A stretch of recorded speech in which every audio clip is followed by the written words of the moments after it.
A las 3:42 de la madrugada del 16 de febrero de 1942, el capitán del petrolero SS Cities Service Empire observaba el horizonte desde el puente de mando, a solo 16 millas náuticas de la costa norte de Cuba.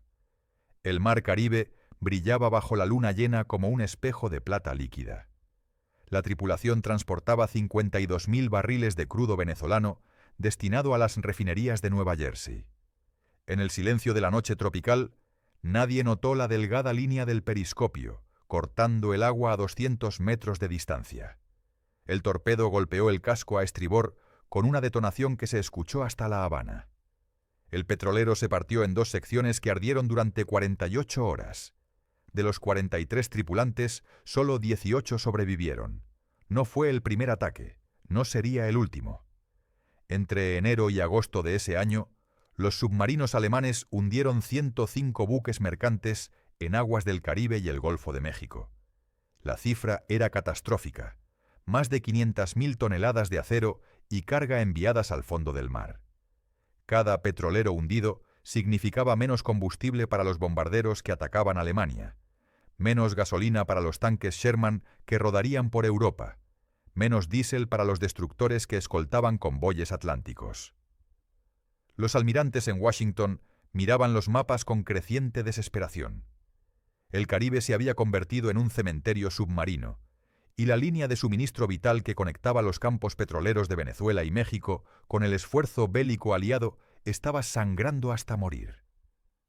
La pregunta que mantenía despiertos a los estrategas navales era simple pero aterradora. ¿Cómo se defiende 500.000 de millas cuadradas de océano cuando no tienes suficientes barcos? La operación alemana tenía un nombre en código: Neuland. El gran almirante Karl Donitz había identificado el Caribe como el eslabón débil en la cadena logística americana. Mientras la Royal Navy y la Marina de Estados Unidos concentraban recursos en el Atlántico Norte, las aguas tropicales quedaban prácticamente desprotegidas. Los U-Boats tipo 9C operaban con impunidad, emergiendo de noche para recargar baterías a la vista de las luces costeras. Los comandantes alemanes describían aquellos primeros meses como el segundo tiempo feliz, recordando los días gloriosos de 1940 cuando hundían mercantes británicos sin oposición.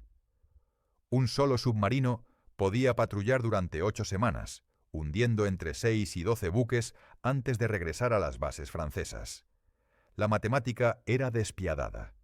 Alemania construía submarinos más rápido de lo que los aliados podían hundirlos, y cada U-Boat destruía tonelaje más rápido de lo que los astilleros americanos podían reponerlo. Pero había un problema que Donitz no había previsto. El Caribe no era el Atlántico Norte. Las aguas cristalinas y poco profundas hacían difícil esconderse. Los cielos despejados permitían patrullas aéreas constantes. Y más importante aún, existía una isla estratégicamente ubicada en el centro exacto de las rutas petroleras: Cuba. La isla controlaba el pasaje de los vientos, la única ruta navegable entre el Golfo de México y el Atlántico para buques de gran calado. Controlaba el canal de Yucatán, la entrada occidental al Caribe, y estaba lo suficientemente cerca de Jamaica y Haití para monitorear las rutas que conectaban Sudamérica con el continente norteamericano. En los mapas de situación del Departamento de Guerra, Cuba aparecía como lo que realmente era: un portaaviones inmóvil perfectamente posicionado. La pregunta no era si usar Cuba, sino cómo hacerlo. La respuesta llegó en marzo de 1941, 13 meses antes de que el Cities Service Empire ardiera en la noche. El presidente Fulgencio Batista recibió una propuesta del Departamento de Guerra estadounidense. Washington ofrecía entrenamiento, aviones y coordinación operacional. Cuba pondría los pilotos y las bases. El objetivo era crear desde cero algo que la isla nunca había tenido: una fuerza aérea antisubmarina capaz de patrullar 500.000 millas cuadradas de océano. Era una apuesta arriesgada.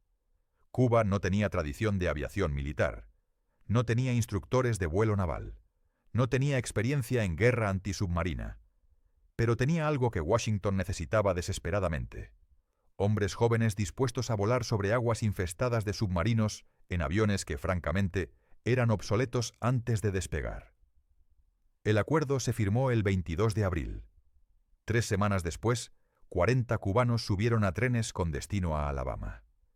Lo que nadie les dijo a esos 40 hombres era la verdadera naturaleza de su misión. No iban a ser pilotos de caza peleando duelos aéreos sobre Europa.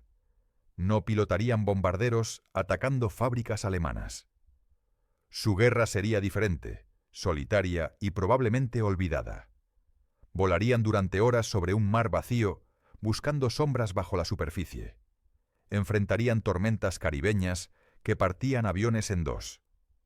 Y cuando finalmente encontraron un submarino, descubrirían que sus lentos aviones anfibios no eran rival para los cañones antiaéreos alemanes. Pero en 1941, con petroleros ardiendo cada semana y el combustible escaseando, Washington no tenía el lujo de ser selectivo. Necesitaba ojos en el cielo, y los necesitaba ya. Los alemanes habían llevado la guerra al Caribe. Los cubanos estaban a punto de devolverles el favor. El 29 de mayo de 1941, 42 hombres cubanos descendieron de un tren de la Southern Railway, en Montgomery, Alabama, con uniformes que aún olían a almidón nuevo y maletas que contenían todo lo que poseerían durante los próximos 8 meses. El calor del sur americano golpeaba con la misma intensidad que el cubano, pero el aire era diferente, cargado de tensión racial y miradas hostiles. En la estación, un teniente coronel de la Fuerza Aérea del Ejército los esperaba con una clipboard y una expresión que oscilaba entre el escepticismo y la franca incredulidad. Observó al grupo: mecánicos de La Habana, estudiantes universitarios de Santiago, un par de taxistas, 3 maestros de escuela. Ninguno había volado un avión militar, ninguno había visto combate, y se suponía que estos hombres defenderían 500.000 de millas cuadradas de océano en menos de un año. El oficial revisó su lista 2 veces, buscando algún error administrativo que explicara por qué Washington había enviado civiles a una escuela de guerra. Maxwell Field era la catedral de la aviación militar americana. Allí se forjaban los pilotos que pronto volarían P-38 Lightning sobre Alemania y P-40 Warhawk sobre Birmania. Las instalaciones se extendían sobre 1.200 acres de perfección geométrica, hangares que podían albergar 100 aviones, pistas de concreto de 2.000 metros, simuladores de vuelo que costaban más que una mansión en Miramar. Los instructores americanos eran veteranos curtidos, hombres que habían volado correo en condiciones imposibles o habían servido en la Gran Guerra. Cuando vieron llegar a los cubanos, las apuestas en el comedor de oficiales no eran sobre cuántos graduarían, sino sobre cuántos sobrevivirían las primeras 2 semanas.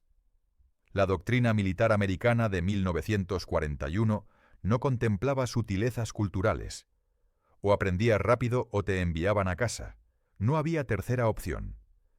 Los cubanos no lo sabían entonces, pero estaban a punto de enfrentar algo más peligroso que cualquier submarino alemán: el orgullo institucional de la Fuerza Aérea del Ejército estadounidense. El entrenamiento comenzó a las 5 de la mañana del día siguiente. Teoría aerodinámica, navegación celestial, meteorología aplicada, identificación de buques, procedimientos de radio. Los manuales estaban en inglés técnico, un idioma que la mitad del grupo apenas comprendía. Las conferencias duraban 8 horas. Las evaluaciones escritas reprobaban al 30%. Y eso era antes de tocar un avión. El teniente Andrés García, ex estudiante de ingeniería de la Universidad de La Habana, recordaría décadas después que los primeros 30 días fueron una guerra de desgaste psicológico. No dormían más de 5 horas. La comida del comedor era prácticamente incomestible para paladares acostumbrados a arroz con frijoles. Y los instructores parecían disfrutar, recordándoles, con sadismo profesional, que volar sobre el mar no perdonaba errores. Un fallo de motor significaba amerizaje forzoso. Amerizaje forzoso significaba ahogamiento o tiburones. La matemática era simple y aterradora. Pero algo inesperado sucedió en la 5ª semana. Los cubanos comenzaron a aprobar exámenes con calificaciones que sorprendieron a los instructores. García dominó navegación celestial con precisión de astrónomo. El capitán Hilario Alonso, quien sería fundamental años después cerca de Isla de Pinos, memorizó los perfiles de 237 tipos de buques militares y mercantes. El teniente Mario Pérez aprendió a identificar el perfil de un periscopio a 3 millas de distancia bajo diferentes condiciones de luz. La razón era simple pero poderosa. Estos hombres sabían exactamente para qué los entrenaban. No era gloria abstracta ni patriotismo de carteles. Cada semana llegaban noticias de Cuba. Otro petrolero hundido frente a Matanzas. Un carguero torpedeado cerca de Cayo Hueso. Familias cubanas ahogándose en aguas infestadas de tiburones, mientras manchas de petróleo ardían en la superficie. La motivación no venía de discursos inspiradores, sino de la furia impotente de saber que tu país estaba siendo atacado, y tú estabas a 1500 millas de distancia aprendiendo ecuaciones.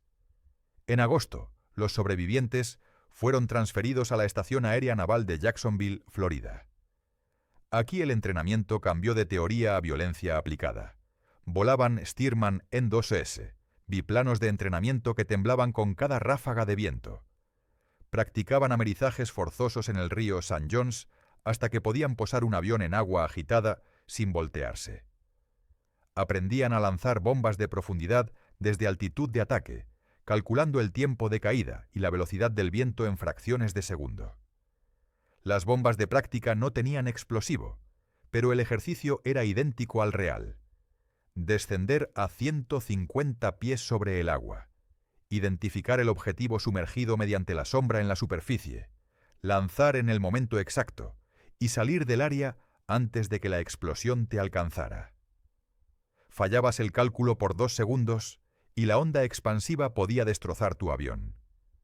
Los instructores les mostraron fotografías de lo que sucedía cuando un piloto lanzaba demasiado tarde. Las imágenes no requerían explicación. El 7 de diciembre de 1941, Pearl Harbor cambió todo. De repente, el entrenamiento ya no era preparación para una guerra hipotética, sino para una realidad inmediata y brutal. Los instructores aceleraron el programa. Los vuelos de práctica se duplicaron. Las horas de sueño se redujeron a... De los 42 cubanos que habían llegado en mayo, 38 permanecían. Habían sido eliminados por reprobar exámenes o estrellarse en entrenamientos. Los 38 restantes eran algo que nadie había predicho. Pilotos antisubmarinos competentes, capaces de volar misiones de patrulla de 10 horas sobre mar abierto, identificar contactos submarinos mediante la más mínima perturbación en la superficie y lanzar armamento con precisión mortal. En febrero de 1942, graduaron con calificaciones que rivalizaban con las de los pilotos americanos. El teniente coronel que los había recibido con escepticismo 9 meses atrás firmó los certificados de graduación con algo parecido al respeto.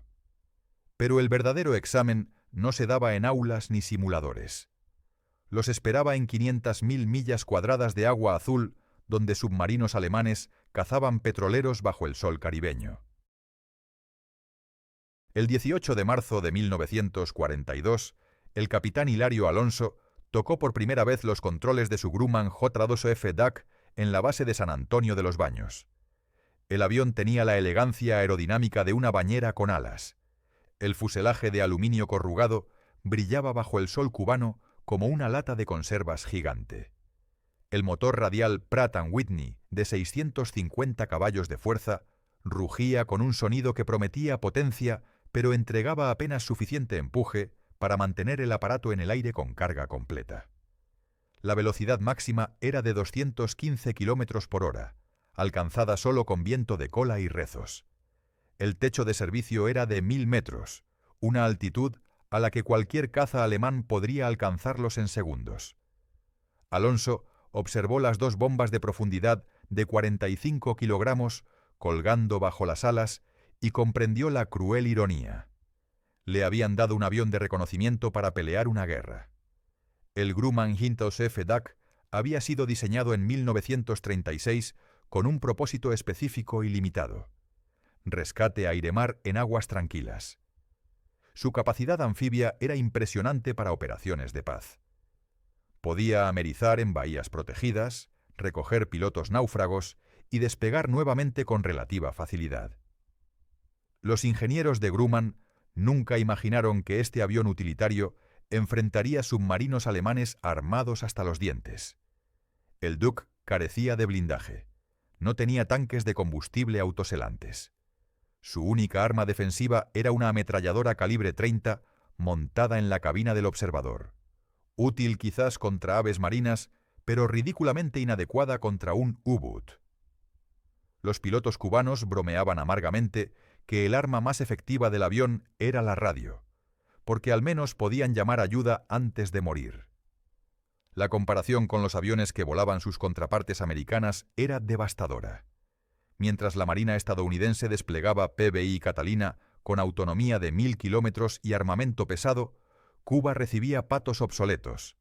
El Vought OS-2U Kingfisher no era mucho mejor. Este avión de observación naval había sido diseñado para catapultarse desde acorazados y cruceros, realizar reconocimiento de corto alcance y regresar para ser izado de vuelta a bordo. La velocidad máxima era de 275 km por hora. El radio de acción era de 1300 kilómetros. Armamento: 2 ametralladoras calibre 30. Capacidad de bombas: 2 cargas de profundidad de 60 kilogramos. El Kingfisher tenía una ventaja sobre el Duck: mejor visibilidad desde la cabina gracias a su configuración de ala alta. Pero esa ventaja se evaporaba cuando considerabas que volabas sobre aguas infestadas de submarinos en un avión cuya estructura de tubos de acero y tela tensada podía ser perforada por disparos de pistola. Los manuales técnicos advertían explícitamente contra operaciones de combate. Las instrucciones de vuelo especificaban que ante contacto enemigo, el procedimiento correcto era retirarse y reportar. Los cubanos no tenían el lujo de retirarse. Eran los únicos ojos disponibles sobre 500.000 millas cuadradas de océano. Mientras tanto, al otro lado del conflicto, los comandantes de U-Boat operaban máquinas de guerra diseñadas específicamente para matar. El tipo 9C, el submarino alemán estándar en el Caribe, desplazaba 1.120 toneladas en superficie. Los motores diésel entregaban 2.800 caballos de fuerza. La velocidad en superficie alcanzaba 18 nudos, suficiente para perseguir cualquier mercante. Pero lo que mantenía despiertos a los pilotos cubanos no era la capacidad submarina del enemigo, sino su armamento antiaéreo. Cada U-Boat tipo 9C llevaba un cañón antiaéreo de 37 milímetros montado en la torre de mando y ametralladoras cuádruples de 20 milímetros. Estos sistemas podían disparar 120 proyectiles por minuto a altitudes de hasta 1000 metros. Un Duck o un Kingfisher descendiendo a 150 pies para lanzar bombas de profundidad era un blanco perfecto. Los alemanes lo sabían, los cubanos también. La disparidad tecnológica creaba una ecuación táctica perversa. Para tener alguna posibilidad de dañar un submarino, el piloto cubano debía descender a altitud de ataque, donde la precisión del bombardeo era viable. Pero a esa altitud, el avión lento y sin blindaje entraba en el sobre de muerte de las armas antiaéreas alemanas. Los cálculos eran simples. El tiempo de exposición al fuego enemigo durante un ataque típico era de entre 20 y 30 segundos. En ese intervalo, un artillero alemán competente podía vaciar un cargador completo de proyectiles de 20 milímetros. Cada proyectil pesaba 118 gramos y volaba a 800 metros por segundo. Uno solo atravesando el motor significaba amerizaje forzoso. Uno atravesando el tanque de combustible significaba bola de fuego. Uno atravesando el piloto significaba que el observador tenía 5 segundos para tomar los controles antes de que el avión se estrellara. La doctrina oficial de la Fuerza Aérea del Ejército cubano nunca abordó esta realidad porque reconocerla habría significado admitir que enviaban hombres a misiones suicidas en aviones inadecuados. Pero había una variable que las especificaciones técnicas no capturaban. Los U-Boats alemanes operaban bajo una restricción fundamental: necesitaban conservar torpedos para objetivos valiosos. Cada submarino llevaba entre 12 y 14 torpedos. Cada torpedo costaba más que un automóvil de lujo. Desperdiciar un torpedo en un avión de reconocimiento era una corte marcial garantizada. Esto significaba que los submarinos dependían exclusivamente de armas de cubierta para defenderse de ataques aéreos. Y aquí la matemática cambiaba sutilmente. Un U-boat en superficie era vulnerable. Necesitaba entre 30 y 40 segundos para realizar inmersión de emergencia. Si un piloto cubano aparecía inesperadamente, el comandante alemán enfrentaba una decisión imposible: quedarse en superficie y pelear con las armas de cubierta contra un avión que podía lanzar bombas de profundidad, o sumergirse inmediatamente y abandonar la posición de ataque contra el convoy mercante. Ambas opciones eran malas, y esa pequeña ventaja táctica, ese diminuto espacio de incertidumbre, era lo único que los pilotos cubanos tenían a su favor. No era mucho, pero en una guerra donde la diferencia entre vivir y morir se medía en segundos, era suficiente para intentarlo. A las 5:15 de la madrugada del de abril de 1942, el teniente Mario Pérez completó su inspección prefuelo del Grumman J2F Duke, matrícula 47, bajo las luces del hangar de San Antonio de los Baños. El motor había acumulado 180 horas desde la última revisión mayor. Los tanques de combustible contenían exactamente 350 litros, suficiente para 6 horas de patrulla si el viento cooperaba. Las dos bombas de profundidad colgaban correctamente de sus soportes, los fusibles con seguros puestos, las espoletas calibradas para detonar a 30 pies de profundidad. A las 5:43, con el cielo todavía negro sobre las colinas occidentales de Cuba, Pérez despegó rumbo norte hacia el pasaje de los vientos. Durante las siguientes 7 horas y 12 minutos, sería el único ser humano visible en un radio de 100 millas. Si el motor fallaba, si una tormenta aparecía del este, si un submarino decidía que valía la pena gastar munición antiaérea en un avión solitario, nadie llegaría a tiempo para ayudarlo. Esta era la realidad de la guerra antisubmarina caribeña. Soledad absoluta sobre un océano que escondía muerte bajo cada ola. Las estadísticas de patrulla contaban solo parte de la historia. Entre abril de 1942 y agosto de 1940, los pilotos cubanos volaron 15.347 horas documentadas sobre las aguas del Caribe central. Cubrieron 500.000 millas cuadradas de océano, un área equivalente a 3 veces el tamaño de España. Realizaron 1.892 misiones individuales de patrulla. Reportaron 23 contactos submarinos clasificados como probables o confirmados. Pero estos números no capturaban la experiencia de volar en círculos durante 6 horas buscando sombras que podían ser submarinos, bancos de peces o simplemente formaciones de nubes proyectando formas en el agua. No explicaban el agotamiento neurológico de mantener concentración absoluta hora tras hora, sabiendo que un periscopio visible durante 30 segundos podía ser tu única oportunidad en toda la misión. Y definitivamente no comunicaban el terror paralizante de ver tu motor escupir humo negro a 100 millas de la costa más cercana. El patrón de patrulla había sido diseñado por analistas navales estadounidenses basándose en inteligencia de rutas de convoyes y avistamientos previos de U-boats. Los aviones de San Antonio de los Baños cubrían el pasaje de los vientos y el canal de Yucatán, las dos autopistas principales del tráfico petrolero. Los aviones de Santiago de Cuba monitoreaban el corredor marítimo entre Jamaica, Haití y la costa sur cubana, donde los convoyes procedentes de Venezuela convergían antes de girar norte hacia Estados Unidos. Cada piloto volaba un patrón de búsqueda específico: zigzag a 2.000 pies de altitud durante la fase de búsqueda, amplia, descenso a 500 pies cuando detectaban algo sospechoso, y finalmente a 150 pies para ataque si confirmaban contacto submarino. La teoría era elegante. La práctica era un caos de fatiga, reflejos del sol cegadores, y la constante duda sobre si esa sombra oscura bajo la superficie era acero alemán o una formación de coral. Los registros de misión mostraban que por cada contacto confirmado, los pilotos investigaban 47 falsos positivos. Pero cuando encontrabas algo real, la adrenalina borraba instantáneamente 6 horas de aburrimiento. El teniente Andrés García describió su primer contacto submarino en un informe que todavía existe en archivos navales cubanos.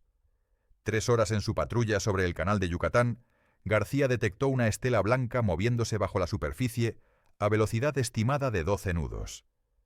La forma era inequívoca. 110 metros de largo, perfil cilíndrico, torre de mando claramente visible bajo 15 pies de agua. El submarino estaba en tránsito sumergido, probablemente aproximándose a una posición de ataque contra un convoy que García sabía estaba a 20 millas al norte. Tenía una decisión que tomar en segundos. Descender para atacar significaba alertar al submarino, que probablemente se sumergiría más profundo y escaparía. Pero si no atacaba, el U-Boat podría hundir 3 o petroleros antes del anochecer. García empujó el stick hacia adelante. El DAC descendió en picada poco pronunciada, ganando velocidad hasta 200 km por hora. A 300 pies de altitud, García pudo ver claramente el perfil del submarino. A 150 pies, lanzó ambas bombas de profundidad con 2 segundos de intervalo. Las explosiones crearon columnas de agua de 30 metros de altura. Cuando el agua se calmó, no había nada visible. Ningún aceite, ningún escombro. El submarino había desaparecido. ¿Lo había hundido? ¿Lo había dañado? ¿O simplemente lo había forzado a profundidad de emergencia donde escapó ileso? Esta era la pregunta que atormentaba a cada piloto después de cada ataque.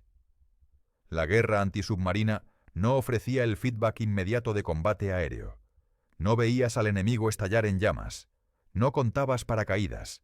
Lanzabas tus bombas y luego volabas círculos durante 40 minutos esperando que algo subiera a la superficie. En el 90% de los casos, nada sucedía. Los submarinos alemanes estaban diseñados para soportar cargas de profundidad que detonaban a 100 pies de distancia. Una bomba de 45 kilogramos necesitaba explotar dentro de un radio de 30 pies para causar daño catastrófico. Fuera de ese radio podías abollar el casco, romper instrumentos, aterrorizar a la tripulación, pero el submarino sobreviviría. La cruel realidad era que los pilotos cubanos volaban misiones mortalmente peligrosas sabiendo que sus posibilidades de hundimiento confirmado eran estadísticamente insignificantes. Lo que las estadísticas sí mostraban era el precio. El teniente Rafael Montes de Oca murió el 17 de junio de 1942, cuando su Kingfisher voló directo a una célula de tormenta sobre el pasaje de los vientos. Testigos en Bahía Honda reportaron ver el avión desintegrarse en el aire. Nunca se recuperó el cuerpo. El capitán Ernesto Vidal murió el 3 de septiembre de 1943, cuando su motor falló durante 1900 despegue desde Santiago de Cuba. El avión se estrelló en la bahía. Vidal quedó atrapado en la cabina y se ahogó antes de que llegaran los botes de rescate. El teniente Jorge Mascanosa fue alcanzado por fuego antiaéreo de un U-Boot cerca de Jamaica el 22 de noviembre de 1943. Logró amerizar el avión dañado, pero murió desangrado antes de que un destructor americano lo localizara 6 horas después. 3 hombres muertos de 38 que comenzaron las patrullas. 8% de bajas. Una proporción que habría sido inaceptable en cualquier fuerza aérea, excepto en una que no tenía alternativa. A las 10:37 de la mañana del 26 de julio de 1943, el capitán Hilario Alonso completaba su tercera hora de patrulla sobre las aguas al suroeste de Isla de Pinos, cuando vio algo que ningún piloto antisubmarino quiere ver y al mismo tiempo desea desesperadamente encontrar. A 2000 pies de altitud, con visibilidad perfecta bajo un cielo caribeño sin nubes, detectó una forma oscura en la superficie del agua a aproximadamente millas de distancia. No era una sombra submarina, no era un efecto óptico del oleaje, era un submarino completamente emergido, inmóvil, con la torre de mando claramente visible y lo que parecían tripulantes en cubierta. Alonso sintió que su corazón se aceleraba al punto de dolerle el pecho. En 23 meses de patrullas, había investigado docenas de contactos falsos. Pero esto era real. Tan real que podía distinguir la espuma blanca alrededor del casco, mientras el submarino se balanceaba suavemente con el oleaje. Tenía quizás 90 segundos antes de que los vigías alemanes lo detectaran. El procedimiento estándar era claro: mantener altitud, reportar posición por radio y esperar que destructores americanos llegaran para el ataque. Pero Alonso sabía las matemáticas. El destructor más cercano estaba a 2 horas de distancia. En 2 horas, el submarino estaría a 20 millas de esta posición, o sumergido tan profundo que ningún sonar lo encontraría. Y más importante, Alonso había visto los informes de inteligencia esa misma mañana. 3 petroleros habían zarpado de Cienfuegos con destino a Nueva Orleans. Si este U-Boat estaba aquí, recargando baterías en superficie, era porque esperaba interceptar ese convoy al anochecer. Dejar escapar al submarino significaba condenar a docenas de marineros mercantes. Alonso empujó el stick hacia adelante sin pensarlo 2 veces. El Duck inclinó el morro y comenzó a descender en un ángulo de 20 grados, ganando velocidad mientras el altímetro giraba hacia atrás. 1800 pies, 1600, 1400. Los números caían más rápido que su capacidad de procesarlos. A 1200 pies de altitud, Alonso vio movimiento en la torre de mando del submarino. Los vigías lo habían detectado. Figuras corrían por la cubierta hacia las posiciones de las armas antiaéreas. Alonso podía ver con claridad sobrenatural cada detalle: el cañón de 37 milímetros girando en su montura, la ametralladora cuádruple de 20 milímetros siendo cargada, tripulantes sin camisa corriendo hacia las escotillas de emergencia. El submarino era un tipo 9C, confirmado por la configuración de la torre y el perfil del casco. Esto significaba que tenía capacidad de sumergirse en 40 segundos desde el momento en que sonara la alarma de inmersión. Alonso calculó velocidades y distancias con la parte de su cerebro que funcionaba en piloto automático. A velocidad actual, llegaría a rango de lanzamiento en 35 segundos. Demasiado lento. Empujó el acelerador hasta el tope. El motor Pratt & Whitney rugió protestando, pero el Duck respondió, acelerando hasta 230 km por hora, 15 más que la velocidad máxima especificada en el manual.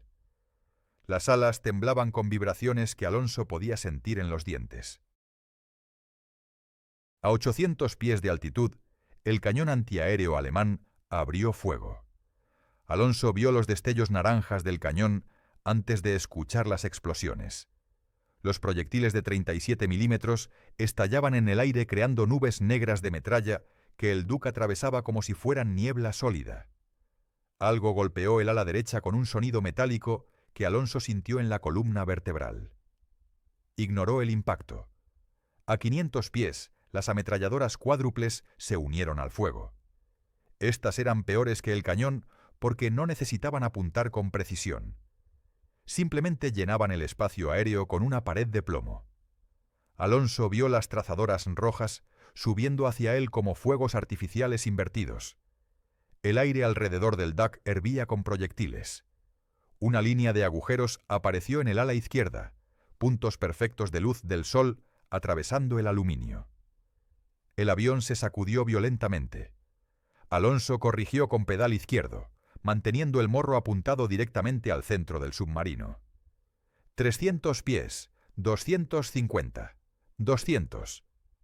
A 150 pies de altitud, con el submarino llenando completamente su campo de visión, Alonso pudo ver los rostros de los artilleros alemanes. Estaban aterrorizados.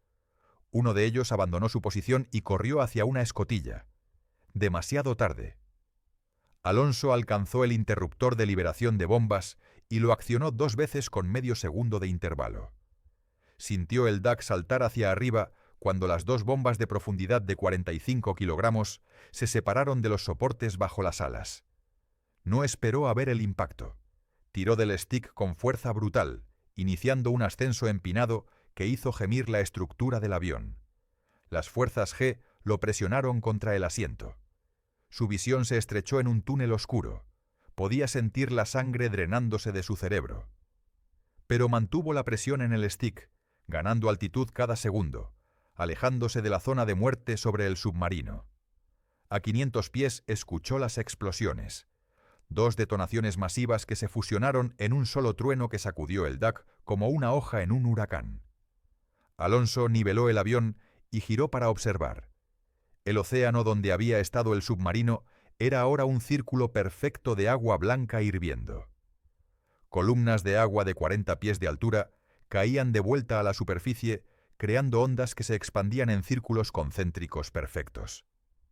Alonso voló alrededor del área durante 30 minutos, los 30 minutos más largos de su vida, buscando evidencia.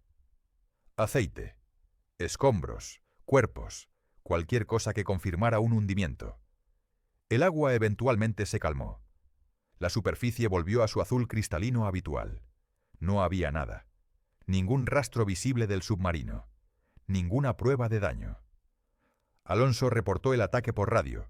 Proporcionó coordenadas exactas, describió los eventos con la precisión mecánica que exigía el protocolo militar. El operador de radio en 1900 y San Antonio de los Baños confirmó recepción y le ordenó regresar a base. Durante el vuelo de retorno de 2 horas, Alonso contó 17 agujeros de bala en su avión.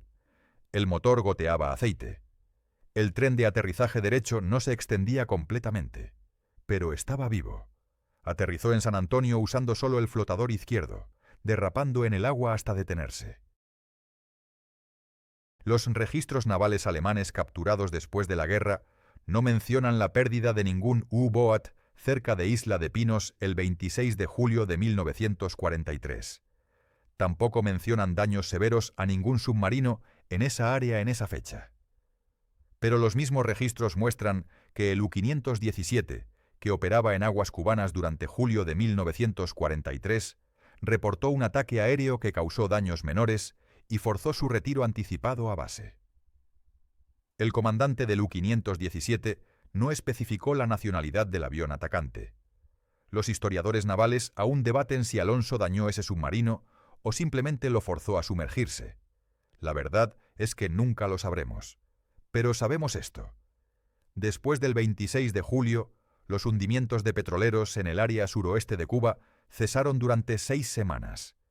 3 mercantes que deberían haber sido torpedeados esa noche llegaron intactos a Nueva Orleans. Y el capitán Hilario Alonso nunca recibió medalla alguna porque en la guerra antisubmarina la ausencia de desastre no se considera victoria. El 8 de mayo de 1945, cuando las campanas de las iglesias de La Habana repicaban celebrando la rendición alemana, los Grumman J-2F Duck y los Boat OS-2U Kingfisher permanecían silenciosos en sus hangares de San Antonio de los Baños. Habían volado su última patrulla operacional 6 meses antes. Los motores estaban fríos, las hélices inmóviles. El polvo comenzaba a acumularse sobre las cabinas que alguna vez habían sido pulidas diariamente por mecánicos meticulosos. En los documentos oficiales del Departamento de Guerra de Estados Unidos, la Fuerza Aérea del Ejército Cubano aparecía como una nota al pie en reportes sobre operaciones antisubmarinas del Caribe. 38 pilotos que habían volado 15.000 horas sobre 500.000 millas cuadradas de océano hostil recibieron certificados de agradecimiento firmados por oficiales cuya firma nadie podía leer. No hubo desfiles, no hubo medallas, no hubo reconocimiento público de ningún tipo. La guerra había terminado y con ella la memoria de quienes habían defendido el flanco sur de América mientras el mundo miraba hacia otro lado. La razón del olvido no era malicia, sino matemática fría de narrativa histórica. Las grandes historias de la Segunda Guerra Mundial se escribían en los lugares donde las cámaras podían capturar drama visual. Marines plantando banderas en Iwo Jima, bombarderos B-17 cayendo sobre Alemania, tanques Sherman atravesando el Rin. La guerra antisubmarina caribeña no ofrecía tales imágenes. No había batallas épicas. No había enemigos visibles explotando en llamas. Solo hombres volando círculos interminables sobre agua azul. lanzando bombas a sombras que desaparecían y regresando a base sin poder confirmar si habían logrado algo. Los periodistas de guerra que cubrían el Caribe escribían sobre submarinos hundidos por destructores americanos, no sobre aviones cubanos que forzaban a esos submarinos a sumergirse antes de que los destructores llegaran. La contribución cubana era invisible por diseño. Su éxito se medía en desastres que no ocurrieron, en petroleros que llegaron intactos, en convoyes que nunca fueron atacados, porque un piloto estaba vigilando. ¿Cómo escribes un titular sobre algo que no sucedió? Pero los números contaban una historia diferente. Entre abril de 1942 y diciembre de 1941, los hundimientos de mercantes en las aguas patrulladas por los cubanos disminuyeron un 73% comparado con el periodo enero-marzo de 1942. Los comandantes de U-Boat capturados después de la guerra describieron en interrogatorios que las aguas del Caribe central se habían vuelto operacionalmente inviables debido a patrullas aéreas constantes. Un comandante específicamente mencionó que la presencia de aviones de reconocimiento obligaba a los submarinos a permanecer sumergidos durante el día, reduciendo drásticamente su radio operacional y capacidad de intercepción. Los registros logísticos americanos mostraban que el 92% de los convoyes petroleros que transitaban por aguas cubanas entre mayo de 1942 y el final de la guerra llegaron intactos a sus destinos. Esto representaba 11 millones de barriles de petróleo que alimentaron la maquinaria de guerra aliada. La gasolina que movió los tanques de Patton a través de Francia fue refinada de crudo que viajó bajo la protección de pilotos cubanos que nadie recuerda. La ironía era tan cruel como predecible. Mientras los pilotos cubanos patrullaban el Caribe, los titulares americanos celebraban victorias en el Pacífico. El 6 de junio de 1940 y cuando los aliados desembarcaban en Normandía, el teniente Mario Pérez completaba su misión número 237 sobre el pasaje de los vientos. El 15 de agosto, cuando París era liberado, el capitán Hilario Alonso investigaba un contacto submarino falso cerca de Jamaica. El 23 de febrero de 1945, cuando marines americanos plantaban la bandera en el monte Suribachi de Iwo Jima bajo las cámaras de fotógrafos que capturaron la imagen más icónica de la guerra, pilotos cubanos volaban patrullas rutinarias que ninguna cámara documentaría jamás. Los marines de Iwo Jima eran héroes merecidos. 27 medallas de honor fueron otorgadas por acciones en esa isla, pero nadie preguntó cómo llegó el combustible que transportó a esos marines a través del Pacífico. Nadie conectó los puntos entre un petrolero que salió intacto de Cienfuegos y un tanque Sherman rodando por Alemania 6 meses después. En 1946, la desmovilización fue rápida y brutal. Los aviones fueron declarados excedente militar. Los Duck y Kingfisher, ya obsoletos durante la guerra, eran completamente inútiles en la era del jet que comenzaba. Algunos fueron vendidos como chatarra. Otros permanecieron abandonados en campos de aviación hasta que la corrosión tropical los convirtió en esqueletos de aluminio. Los pilotos regresaron a sus vidas civiles. Mario Pérez volvió a su trabajo como ingeniero en La Habana. Hilario Alonso abrió una escuela de vuelo civil que quebró en 1952. Andrés García emigró a Miami en 1960, donde murió en 1987, sin haber contado a sus nietos que alguna vez había atacado submarinos alemanes. Los archivos de la Fuerza Aérea del Ejército cubano fueron almacenados en sótanos del Ministerio de Defensa. Después de la Revolución de 1959, muchos de estos documentos fueron destruidos o perdidos. La historia se evaporó como el rocío caribeño bajo el sol de mediodía. La pregunta que nunca fue formulada es la más importante. ¿Cuántos petroleros no fueron hundidos porque un piloto cubano estaba vigilando? ¿Cuántos marineros mercantes llegaron a casa con sus familias porque un submarino alemán decidió que el riesgo de permanecer en superficie bajo patrullas aéreas era demasiado alto? ¿Cuántos meses se acortó la guerra porque 11 millones de barriles de petróleo llegaron intactos a refinerías americanas? Las respuestas requieren matemática contrafactual. Imaginar qué habría sucedido si esos 38 pilotos no hubieran estado allí. La historia no funciona con condicionales, pero la lógica sí. Sin gasolina, los tanques son esculturas de acero. Sin diésel, los barcos son prisiones flotantes. Sin combustible de aviación, los bombarderos son exhibiciones de museo. Los pilotos cubanos protegieron la arteria que mantenía vivo el esfuerzo bélico aliado.